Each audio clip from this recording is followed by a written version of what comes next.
كوكو كوكو سافا، انا سافا الحمد لله. اليوم جيتكم بوصفه جديده على قناتي. راح نديرو لامونه بنت زمانه بريوش. وصفه هذه نحتاجو مقادير بسيطه ماشي مكلفه بزاف. عندنا كاس حليب يكون دافي، الوزن تاعو حوالي 200 غرام. عندنا 3 مغارف تاع سكر، وعندنا مغرفه كبيره تاع خميره تاع الخبز تاع الكسره.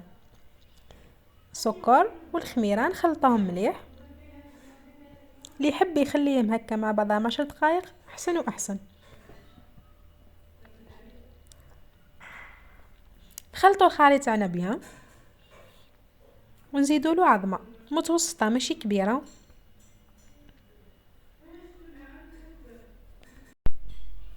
نخلطوا الخليط تاعنا مليح، ونزيدوا له فنجال تاع زيت ماشي معمره. نديرو شتو الكاس الاول اللي درنا به الحليبه، الربع تاعو الاول،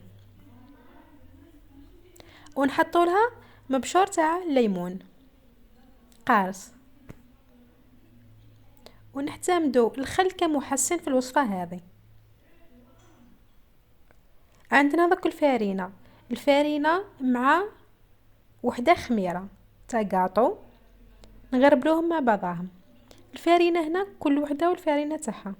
انا استعملت لابال نوعيه جيده الله يبارك وخفيفه هي. يجيوك 4 كيسان، المهم كل وحده وكيفاه. نبقاو نحطو بالفارينه بشويه حتى تولي لنا عجينه. المهم هنا العجينه تاعنا ما تجيناش ثقيله، لازم تجينا شغل طالقه روحها وتتلاصق باه من بعدا كي نحطوها تخمر تتفاعل وتجينا من داخل خفيفه، ما يجيناش البريوش تاعنا معجن. هذكا نحط الفارينه بالتدريج، اكيد مغربله،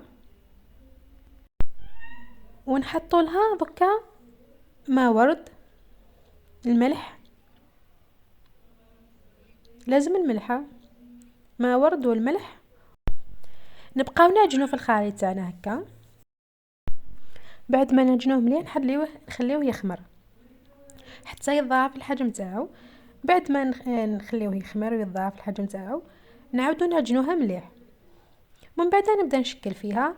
انا شكلتها كوريات صغار، درتهم حوالي من 50 ل 60 غرام، كل وحده وكيفاه تحبهم، اللي يحبوهم رقاق، اللي يحبوهم خشان، كل وحده وكيفاه لاطاي اللي تحوس. ونزيدو نديرو وحده كبيره، انا درت هذو 6 صغار وحده كبيره. المهم نشكلوهم هكا، اللي يحب يحط لهم، اللي يحب يخليهم هكا نورمال عادي ما فيهم والو. لهم بعد راح نديروا الكريمه فيهم، واللي يحب يدير لهم الشيكولا كيما يحب. وضكا ندهنوهم عندي هنا عظمه حطيت لها شويه حليب ولا عظمه وشويه كاكاو. المهم الدهن كل وحده كيف تعتمد في كيما دير الخبز هذا. وعندي هنا شويه تاع كاكاو ايفيلي حطيته ثاني ماشي محمصه. نحطوهم يطيبوا. اذا كان طابولي اكيد الفرن يكون مسخن من قبل. نحطوهم ديما المعجون هذو المخبوزات ديما نحطوهم في النص ونخليهم يطيبوا. كي يضاعف الحجم تاعهم نزيدو نحاولوا نحطوهم يطيبوا من فوق. ودركا الكبيره هذه نديرها كيما الاولى، بعد خليها تخمر شويه ونحطها طيب.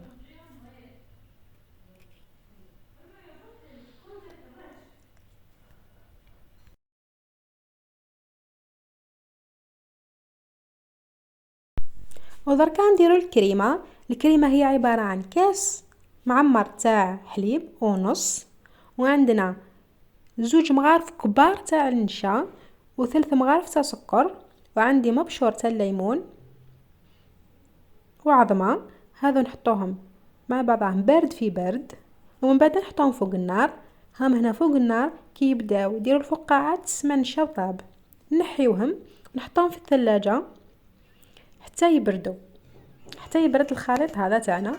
نزيدو نحطوا له 2 مغارف تاع شونتي ونطلعوهم مليح، وذوقوها كل وحده وكيف تحب لها الحلاوه. بعد ما نطلعوها مليح بالباطير نحطوها في كيس حلواني ونديروها هكا ونشكلوها كيما نحبو.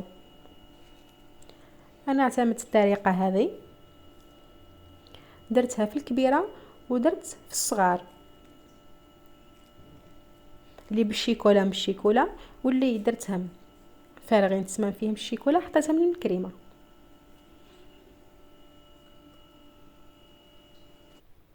ها هم الصغار، الكميه هذه تكفيه الكبيره والصغار. هي تقريبا كرام باتيسيير، هذوك اللي بالشيكولا وهذو اللي نورمال.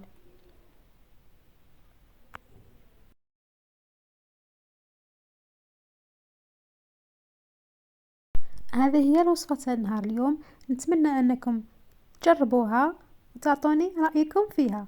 ما تنسوني في الجيم كومونتير. الديكور هنا يكون سكر رطب وخلاص. ما تنساوش برك بعض النصائح اللي هي العجينه تاعنا ما نديروهاش ثقيله، ديما نديروها طريه متماسكه، من بعد كي تخمر تعطينا نتيجه مليحه.